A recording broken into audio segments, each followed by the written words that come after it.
ये कहानी एक ऐसे आदमी की है जिसे कोई नहीं जानता था। वह चुपचाप बम भेजता था और 1978 से 1995 तक यानी 17 साल तक अमेरिका में डर फैलाता रहा।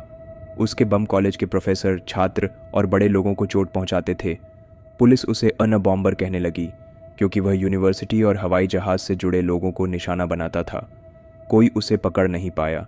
वह जैसे कोई भूत था, सिर्फ टूटी चीज़ें और दर्द के निशान छोड़कर गायब हो जाता था।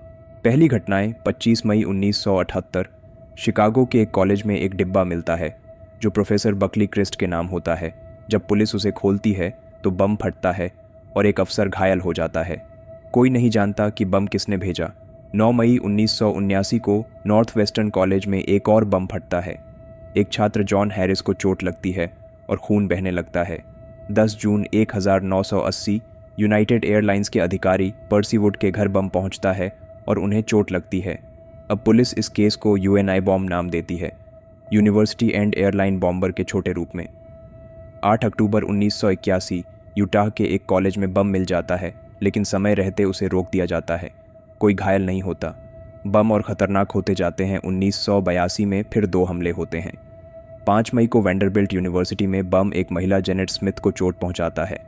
2 जुलाई को यूसी बर्कली में एक प्रोफेसर डायोजेनेस एंजेलाकोस को एक डिब्बे से चोट लगती है जिसमें बम कैन में छिपाया गया था। अब बम और ज़्यादा खतरनाक और चालाक होते जा रहे थे। 1985 में बड़ा नुकसान। 15 मई को यूसी बर्कली में एक छात्र जॉन हाउजर गंभीर रूप से घायल होता है। उसका हाथ बुरी तरह खराब हो जाता है। 13 जून को बोइंग कंपनी को भेजा गया बम रोका जाता है। 15 नवंबर को मिशिगन यूनिवर्सिटी में 2 लोग, जेम्स मैककोनेल और निकोलस स्वीनो, बम से घायल हो जाते हैं। अब बमों में FC लिखा हुआ धातु का टुकड़ा मिलने लगता है जिसका मतलब था फ्रीडम क्लब। 1987 पहली झलक। 20 फरवरी 1987 साल्ट लेक सिटी की एक कंप्यूटर दुकान में बम फटता है। दुकान के मालिक गैरी राइट को चोट लगती है। एक आदमी देखता है कि एक अजनबी टोपी और चश्मा पहनकर बम छोड़ गया था। एक स्केच तैयार होता है जिसे पुलिस सबको दिखाती है। इसके बाद अना बॉम्बर अचानक गायब हो जाता है। 6 साल तक कुछ नहीं करता। 1993 वापसी और मौत। 22 जून 1993 येल यूनिवर्सिटी में बम से कंप्यूटर विशेषज्ञ डेविड गेलरंटर घायल हो जाते हैं। 24 जून को कैलिफोर्निया में वैज्ञानिक चार्ल्स एप्स्टीन को भी बम से गंभीर चोट लगती है। 10 दिसंबर 1994 न्यू जर्सी में एक व्यापारी थॉमस मॉसर की बम से मौत हो जाती है। ये पहली मौत थी। 24 अप्रैल न्यू जर्सी में एक व्यापारी थॉमस मॉसर की बम से मौत हो जाती है। ये पहली मौत थी। 1995 सैक्रामेंटो में एक और बम से गिलबर्ट मरे की जान चली जाती है। एक खत जो सब कुछ बदल देता है। जून 1995 उनबॉम्बर एक लंबा खत लिखता है और धमकी देता है कि अगर अखबार इसे नहीं छापेंगे तो वह और बम भेजेगा। उस खत में वह कहता है कि उसे आधुनिक तकनीक और मशीनों से नफरत है। 19 सितंबर 1995 पुलिस और अखबार वाले मिलकर वह लेख द वॉशिंगटन पोस्ट में छापते हैं। इसकी लागत लगभग $30,000 $40,000 होती है। FBI की तलाश। 1978 में जब शिकागो के एक कॉलेज में पहला बम मिला, FBI को लगा ये कोई साधारण बात नहीं। 1979 में दूसरा बम मिला और 1090 में यूनाइटेड एयरलाइंस के बर्थडे आदमी को बम भेजा गया। FBI ने इसका नाम यूनाबोम रखा क्योंकि बम कॉलेज और हवाई कंपनियों को जा रहे थे। 1991 में FBI ने एक बड्ढी टीम बनाई जिसका काम सिर्फ अन बॉम्बर को पकड़ना था। इसमें 150 से ज़्यादा लोग काम करने लगे, पर पकड़ना आसान नहीं था।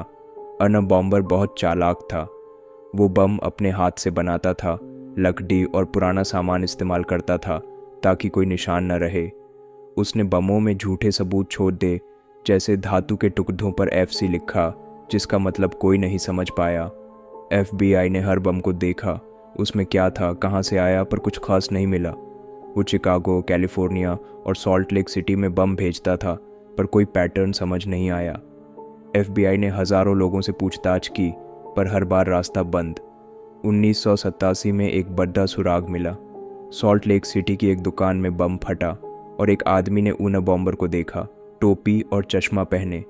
FBI ने उसकी तस्वीर बनाई और सबको दिखाई। लोग डर गए, पर यूना बॉम्बर गायब हो गया। 6 साल तक कोई बम नहीं भेजा। FBI को लगा शायद वो रुक गया, पर 1993 में वो वापस आया। उसने 2 बम भेजे, फिर 1994 और 1995 में 2 लोग मरे। अब दबाव बढ़ गया, लोग डर रहे थे, अखबार चिल्ला रहे थे और FBI को जवाब चाहिए था। रहस्य खुलने का रास्ता। 1995 में उना बॉम्बर ने एक बड़ा खत भेजा, 35,000 शब्दों का, जिसे उसने industrial society and its future कहा।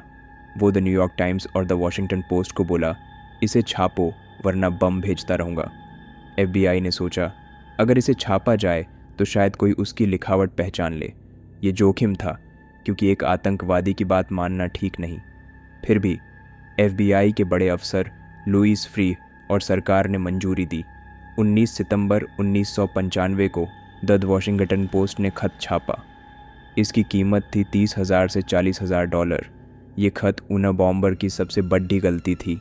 1996 की शुरुआत में एक आदमी डेविड काजिंस्की ने खत पढ़ा। उसे लगा ये उसके भाई टेड काजिंस्की जैसा लिखता है।